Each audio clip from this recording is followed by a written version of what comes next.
بسم الله الرحمن الرحيم والصلاة والسلام على الرسول الكريم. يا أهلا وسهلا. التدخين موضوع هام.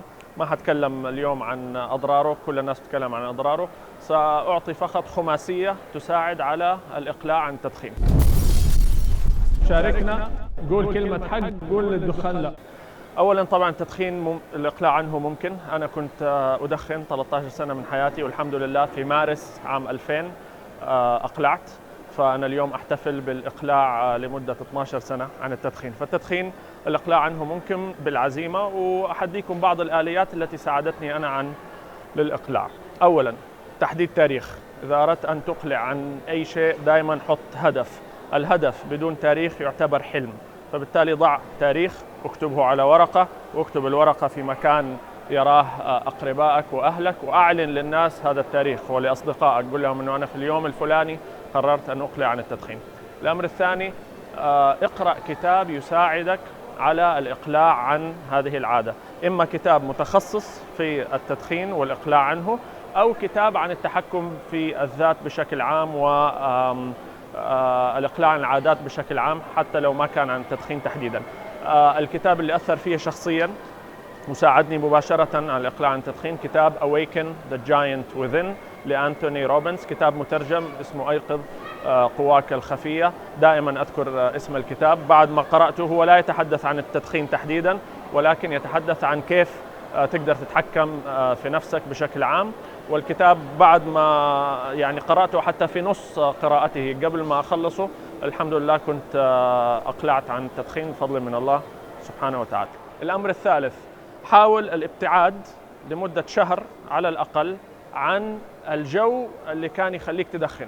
أصدقاء مدخنين، مقاهي شيشة، جلسة ورق أو لعب مع الشباب كانت دائما خلالها كنت تدخن. حاول الابتعاد عن هذا الجو كله لمدة شهر. دائما يقال عادات إذا ابتعدت عنها لمدة شهر قل تأثيرها عليك وقلت سيطرتها عليك. فبالتالي مدة شهر كامل ابتعد عن هذا الجو. ما بنقول قاطع أصحابك، ما بنقول اتركهم أو اهجرهم، لا، ولكن شهر حساس بداية الإقلاع ابتعد فيه عن هذا الجو. الأمر الرابع، أوجد بديل، وهذا أمر مهم جدا. التدخين بيوفر لك حاجة. لما تتوتر مثلا تلاقي نفسك بتدخن، لما يكون عندك مشروع وعليك ضغط نفسي تلاقي أنك يعني بتدخن يخفف توترك. فماذا يقدم لك التدخين؟ أوجد بديل يقدم لك نفس الشيء. فبالتالي إذا كان يعني التدخين تستخدمه علشان تخفف من توترك، أوجد بديل للتخفيف من التوتر. سوي رياضة، ابدأ هواية جديدة، تعلم مهارة جديدة، تعلم أسلوب جديد للتعامل مع التوتر ومع الضغط في الحياة. فأوجد بديل، هذا مهم جدا. الأمر الخامس، الدعاء. ولا أستطيع أن أقلل أبدا من قيمة الدعاء. الدعاء قبل وأثناء وبعد. الدعاء قبل الإقلاع أنه الله سبحانه وتعالى يوفقك ويفتح عليك. الدعاء أثناء الإقلاع عن التدخين علشان الله سبحانه وتعالى يلهمك بدائل. الدعاء بعد الإقلاع عن العادة عشان ربنا سبحانه وتعالى يثبتك. لا تعتقد أنه إذا بطلت كم يوم خلاص انتهيت. استمر في الدعاء أنه الله سبحانه وتعالى يثبتك على هذا الإقلاع. 5 خماسية كده سريعة، نتمنى يعني الله سبحانه وتعالى أن يفتح عليكم جميعا، وأنه نصبح يعني في العالم العربي والإسلامي عالم بلا تدخين، سموك فري، حياة بلا تدخين.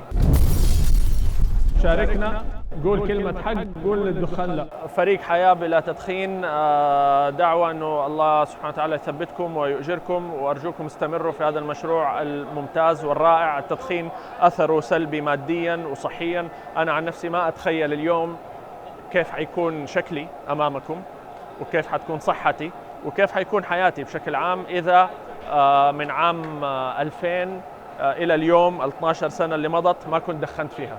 ما أعرف. أنا متأكد أنه حيكون شكلي غير، جلدي غير، شخصيتي غير، ومستقبلي غير. فالموضوع جدا مهم، ومهم جدا للشباب. ما تقوموا به أمر هام. ندعو لكم إن شاء الله بالتوفيق، ودعوة للكل أن يشارك في هذه الحملة حياة بلا تدخين. شاركوا فيها، جزاكم الله خير.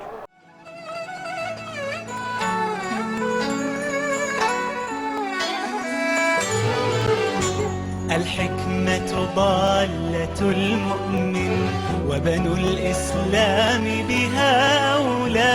حيث تجدها فعليك بها، عنها أبدا لا تتخلى.